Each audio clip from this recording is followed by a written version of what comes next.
Caribbean सागर के बीच एक परिवार अपनी यॉट पर छुट्टियां मना रहा होता है। माँ जूलिया तैरने के लिए पानी में कूद जाती है। आराम करते समय उसे कुछ अजीब महसूस होता है, लेकिन क्योंकि आसपास कुछ दिखाई नहीं देता, वो सोचती है कि शायद उसका भ्रम होगा। कुछ सेकंड बाद वही अजीब एहसास फिर होता है। इस बार भी कुछ नजर नहीं आता, लेकिन अब वो घबरा जाती है और यॉट की तरफ तैरना शुरू करती है। तभी अचानक कोई उसकी टांग खींचने लगता है और वो मदद के लिए जोर जोर से चिल्लाने लगती है। उसकी बेटी कैसी हेडफोन लगाकर म्यूजिक सुन रही होती है, इसलिए उसे कुछ सुनाई नहीं देता। पति टॉम और बेटा बेन मछली पकड़ने में व्यस्त होते हैं। जूलिया पानी के ऊपर टिकने की कोशिश करती है, लेकिन मुंह में पानी जाने की वजह से चिल्लाना मुश्किल हो जाता है। थोड़ी देर बाद टॉम को एहसास होता है कि काफी देर से उसने जूलिया को नहीं देखा। वो यॉट पर उसे ढूंढता है और फिर अपनी पत्नी को खतरे में देख लेता है। वो बच्चों को बुलाता है, यॉट को उस तरफ ले जाता है और पानी में कूद जाता है। जल्दी से जूलिया तक पहुंचकर उसे संभालता है और यॉट की ओर तैरता है। बच्चे दोनों को ऊपर खींच लेते हैं। परिवार जूलिया को संभालता है, लेकिन जूलिया खुद को समझाती है कि शायद लहरों की वजह से ऐसा हुआ होगा। रात को सब मिलकर बेन का जन्मदिन मनाते हैं। कैसी को उसके बॉयफ्रेंड का कॉल आता है तो वो लैपटॉप लेकर बाहर चली जाती है।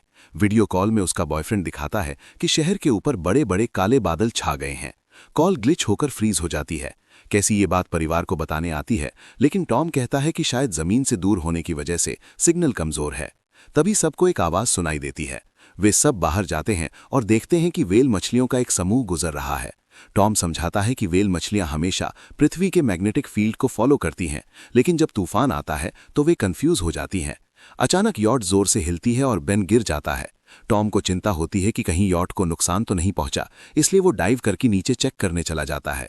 कुछ देर बाद वो सतह पर वापस आता है, लेकिन उसके कंधे पर एक बड़ा घाव होता है। जूलिया तुरंत उसका जख्म सीती है। टॉम बताता है कि पानी के अंदर उसे ऐसा लगा जैसे उसके पीछे कोई बहुत बड़ा जीव था, लेकिन जब उसने मुड़कर देखा तो प्रोपेलर से कट लग गया। वो कहता है कि जो भी चीज थी बहुत बड़ी थी। टॉम को यॉट पर काफी नुकसान दिखाई देता है, इसलिए उन्हें मदद बुलानी पड़ती है। जूलिया बार बार रेडियो पर कोशिश करती है। कैसी फोन पर सिग्नल ढूंढती है, लेकिन कुछ भी काम नहीं करता। तभी कैसी को एक अजीब सा जीव दिखाई देता है और वो चिल्ला उठती है, लेकिन वो तो बस बेन होता है जो मास्क पहनकर मजाक कर रहा होता है। कुछ देर बाद यॉट पूरी तरह बंद हो जाती है और समुद्र के बीच में फंस जाती है। जूलिया रेडियो में एक आवाज सुनती है, लेकिन आवाज इतनी खराब होती है कि उसे कुछ समझ नहीं आता। टॉम परिवार को बताता है कि उनके पास सिर्फ 4 दिन का खाना पानी बचा है और अब उन्हें किसी मछली पकड़ने वाली नाव का इंतजार करना होगा। अचानक रडार पर कुछ डिटेक्ट होता है और परिवार को एक अजीब सी आवाज सुनाई देती है। सब दौड़कर बाहर आते हैं और हैरानी से देखते हैं कि कई सारे उल्कापिंड जमीन पर गिर रहे हैं। जहां जहां उल्कापिंड गिरते हैं वहां बड़े धमाके होते हैं। एक उल्कापिंड पानी में उनके पास गिरता है तो टॉम तुरंत यॉट को चलाने की कोशिश करता है। इंजन मुश्किल से चलता है, लेकिन तभी एक और उल्कापिंड उस इलाके को हिट करता है। परिवार डर के मारे एक दूसरे को कसकर पकड़ लेता है। तभी टॉम को समझ आता है कि जो आग के गोले गिर रहे हैं वे उल्कापिंड नहीं बल्कि सैटेलाइट्स हैं। उसी वक्त बेन देखता है कि यॉट से धुआं निकल रहा है। टॉम चेक करता है और कंफर्म होता है कि इंजन खराब हो गया है। हवा तेज होने लगती है तो फैमिली यॉट के अंदर छुप जाती है, बिना ये नोटिस किए कि कंपस बहुत तेजी से घूम रहा है और जोर जोर से हिलने लगती है। बेन फिर से गिर जाता है और इस बार उसे चोट भी लग जाती है। लहरें तेजी से यॉट से टकरा रही होती हैं। टॉम स्ट्रगल करके बाहर जाता है और लाइफ जैकेट्स लेकर आता है। तभी पावर चली जाती है। टॉम तुरंत पावर बॉक्स का बटन प्रेस करता है और लाइट वापस आ जाती है। उस वक्त बेन नोटिस करता है कि जूलिया की नाक से खून बह रहा है। जूलिया को चक्कर आने लगते हैं, जबकि कैसी सिंक पर जाकर उल्टी कर देती है। टॉम रेडियो ट्राई करता रहता है, पर सिग्नल नहीं मिलता। अचानक एक तेज हाई पिच्ड नॉइज आती है और हवा और भी स्ट्रांग हो जाती है। जूलिया दरवाजे बंद करने की कोशिश करती है, पर एक हैच खुल जाता है और हवा खिड़कियां तोड़ने लगती है। टॉम एक फ्लेयर जलाता है और थोड़ी देर बाद अंधेरा छा जाता है। अगली सुबह फैमिली शॉक में उठती है कि वो स्टॉर्म से बच गए हैं, लेकिन यॉट आधी तबाह हो गई होती है। जब वो बाहर आते हैं तो देखते हैं कि समुद्र का पानी गायब हो गया है और यॉट अब जमीन पर अटकी है। सब ये देखकर शॉक में आ जाते हैं। कैसी सिग्नल चेक करती है, पर नेटवर्क बिल्कुल डाउन होता है। बेन 2 मरे हुए केकड़ों से खेलने लगता है। टॉम कंपास चेक करता है और देखता है कि वो उल्टा हो गया है। ये आखिरी बार 7 लाख साल पहले हुआ था। कैसी को लगता है कि उसका बॉयफ्रेंड मर गया होगा और वो टूट जाती है। जब जूलिया उसे समझाने आती है तो कैसी उसे दूर कर देती है और छुपने चली जाती है। जूलिया और टॉम बची हुई सप्लाईज देखते हैं। बेन अपने बर्थडे बलून्स एक पत्थर से बांध देता है ताकि शायद कोई बचा हुआ सर्वाइवर देख ले। टॉम फिर रेडियो ट्राई करता है और इस बार एक आदमी से कनेक्शन हो जाता है। उसका नाम नाव होता है। वो एक सबमरीन का कैप्टन होता है। उसकी सबमरीन भी लैंड पर अटक गई है। वो कंफर्म करता है कि मैग्नेटिक पोल रिवर्स हो गए हैं, इसलिए ओशन पीछे हट गया है और जमीन डूब गई है। वो कहता है कि उसने अभी तक और सर्वाइवर्स नहीं देखे और कम्युनिकेशन सिस्टम बिल्कुल डाउन हो गए हैं। वो मजीद ये भी कहता है कि पोल फिर रिवर्स होंगे और शायद एक हफ्ते में समुद्र वापस आ जाएगा। वो फैमिली को वार्न करता है कि जितना हो सके ऊंची जगह चढ़ जाओ, क्योंकि जब पानी वापस आएगा तो वो बहुत खतरनाक होगा।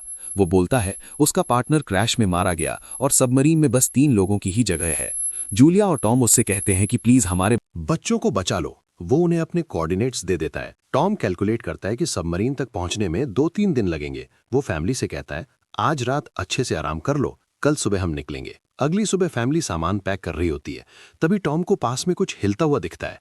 वो एक लंगड़ा आदमी होता है जिसके हाथ में हारपून होती है और साथ में एक कुत्ता लगातार भौंक रहा होता है। टॉम उसके पास जाता है और उसे पानी की बोतल देता है, लेकिन वो आदमी कुछ ऐसी भाषा में बोलता है जो टॉम समझ नहीं पाता। पानी पीने के बाद वो अजनबी अचानक टॉम के सिर पर बोतल मारता है और चेहरे पर जोर का लात मार देता है। जूलिया डर के मारे भागती है, लेकिन तब तक देर हो चुकी होती है। वो आदमी टॉम के पेट में हारपून घुसा चुका होता है। टॉम कुछ पल तक तड़पता है और फिर वो उसकी गर्दन भी काट देता है। फिर वो आदमी जूलिया के पीछे भागता है और उस पर हारपून फेंकता है, जिससे उसके कंधे में चोट लग जाती है। जूलिया दर्द सहते हुए यॉट के अंदर भागती है और बच्चों को बोलती है कि छुप जाओ। वो दरवाजा लॉक कर देती है। कैसी और बेन सोफे के अंदर घुस जाते हैं। जूलिया उन्हें फ्लेयर गन पकड़ाती है और खुद एक चाकू लेकर बाथरूम में छुप जाती है। वो आदमी दरवाजे पर जोर जोर से धक्के मारता है और आखिर अंदर घुस ही जाता है। पहले वो थोड़ा खाना उठाता है और फिर यॉट में इधर उधर ढूंढने लगता है। फिर बाथरूम की तरफ जाता है, लेकिन जूलिया समझदारी से एक छोटे छेद से बाहर निकल जाती है। वो आदमी सोचता है कि जूलिया भाग गई, लेकिन जैसे ही वो धीरे से निकलने लगती है, उसका कुत्ता उसे देख लेता है और भौंकने लगता है।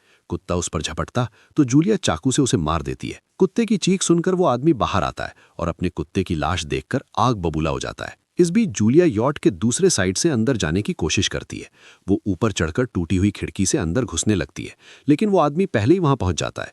वो उसे पकड़कर जोर से मुक्का मारता है, जिससे वो नीचे गिर जाती है। जूलिया फर्नीचर पकड़कर बचने की कोशिश करती है, लेकिन वो आदमी उसे लात मारकर दूर फेंक देता है।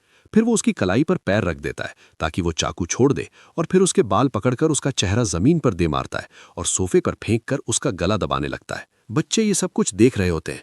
कैसी बाहर निकलकर फ्लेयर गन चलाती है जो सीधा उस आदमी को लगती है। वो जल उठता है और यॉट में आग फैलने लगती है। बच्चे तुरंत भाग जाते हैं, लेकिन जूलिया वापस आती है। वो उसे एक किक मारकर गिराती है, मैप और बैग उठाती है और वहां से भाग जाती है।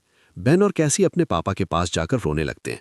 जूलिया भी उनके साथ बैठ जाती है और तीनों मिलकर आंसुओं के साथ टॉम को आखिरी अलविदा कहते हैं। तभी वो डरावना आदमी फिर यॉट से बाहर निकल आता है, तो फैमिली फिर से भागने लगती है। कुछ ही देर में यॉट एक बड़े धमाके के साथ उड़ जाती है। थोड़ी दूर चलने के बाद वो लोग एक छोटे से झरने के पास रुकते हैं ताकि थोड़ा आराम कर सके। कैसी सोचती है कि शायद वो पागल आदमी उनके पास गुब्बारे देखकर आया था। ये सुनकर बेन खुद को कसूरवार मानने लगता है।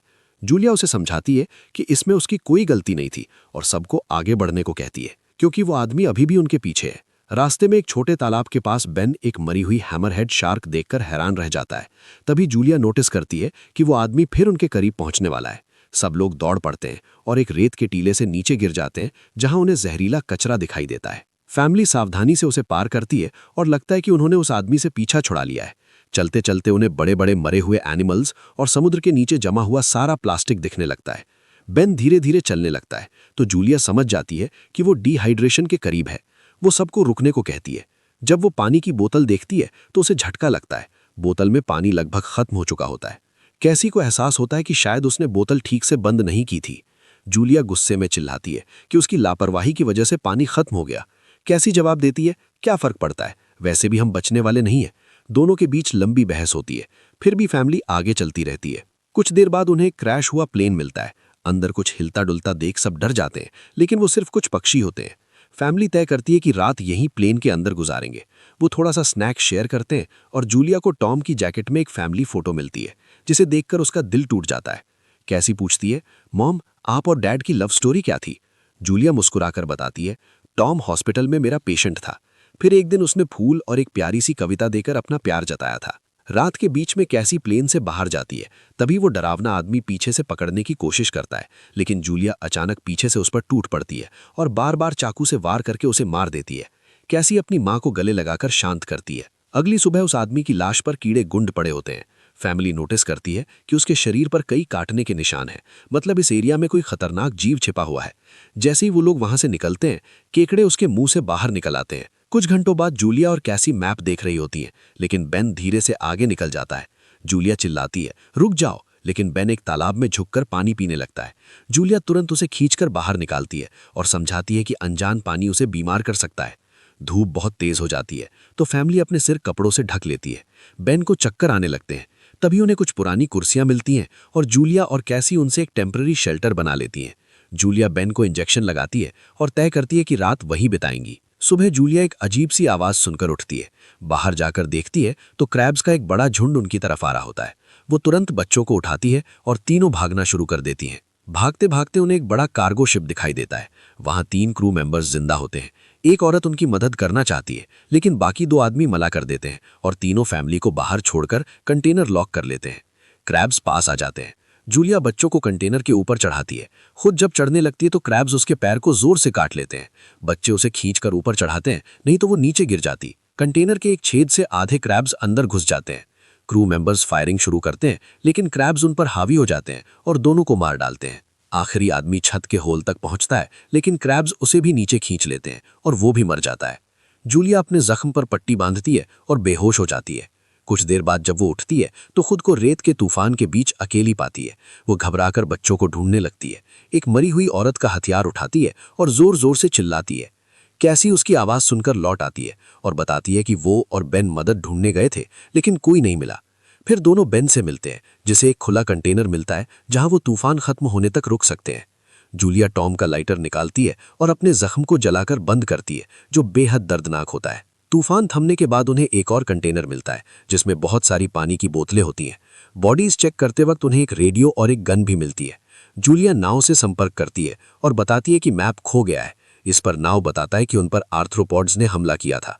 अब वो इसके जीव हैं जो ऑक्सीजन की वजह से पूरी तरह पागल हो चुके हैं। अब नाव जूलिया को जल्दी करने को बोलता है, क्योंकि उसके इंस्ट्रूमेंट्स ने कैलकुलेट किया है कि समुद्र उम्मीद से ज्यादा जल्दी वापस आएगा और उनके पास सिर्फ कुछ घंटे बचे हैं। वो एक फ्लेयर शूट करता है और फैमिली उस दिशा में चलना शुरू कर देती है। लंबी वॉक के बाद फैमिली को एक टूटा हुआ टॉयलेट मिलता है, जिसमें बेन पेशाब करता है।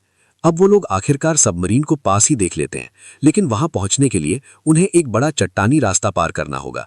जैसे ही वो रास्ते से गुजरते हैं, दीवारें हिलने लगती हैं और पत्थर गिरने लगते हैं, जिससे एक भयानक रॉक स्लाइड हो जाता है। जूलिया तुरंत अपने बच्चों को साइड में धक्का देती है और खुद भी पीछे हट जाती है ताकि कुचली न जाए। अब एक पत्थर की दीवार उनके बीच आ गई है। जूलिया बच्चों से कहती है कि वो बिना उसके आगे बढ़ जाएं, लेकिन कैसी मना करती है और जोर देती है कि उसकी मां को चढ़ने की कोशिश करनी चाहिए। बहुत बहस होती है और चिल्लाने के बाद जूलिया वादा करती है कि वो बाद में अपने बच्चों को ढूंढ लेगी। मजबूर होकर कैसी अपने भाई को खींचकर आगे ले जाती है। बच्चे चट्टानी रास्ता चढ़कर सबमरीन की तरफ भागते हैं, लेकिन वहां पहुंचकर देखते हैं कि नाव बाहर खून में लथपथ पड़ा है। वो समझाता है कि उसके लिए सब खत्म हो गया है और अब बच्चे सबमरीन ले सकते हैं। ये सोचकर कि एक एक्स्ट्रा जगह होगी, कैसी वापस अपनी मां को ढूंढने भागती है। तभी जूलिया केकड़ों को आता देखती है और वो फायरिंग शुरू कर देती है। कुछ केकड़ों को वो मार देती है, लेकिन झुंड बहुत बड़ा होता है और सबसे लड़ना मुश्किल हो जाता है। उसी वक्त कैसी दीवार के ऊपर दिखाई देती है और हाथ आगे बढ़ाती है तो जूलिया घायल पैर के बावजूद तेजी से चढ़ना शुरू करती है। कैसी की मदद से वो दूसरी तरफ पहुंच जाती है और दोनों साथ में सबमरीन की तरफ भागते हैं। बेन पहले से ही ऊपर खड़ा होता है और फायर खोल देता है ताकि केकड़े डिस्टर्ब रहे जब तक फैमिली ऊपर चढ़ जाए। केकड़े नाव के शरीर तक पहुंचते ही तुरंत उसे खाने लगते हैं। जूलिया गन उठाती है और फायरिंग जारी रखती है जब तक बच्चे अंदर चले जाएं।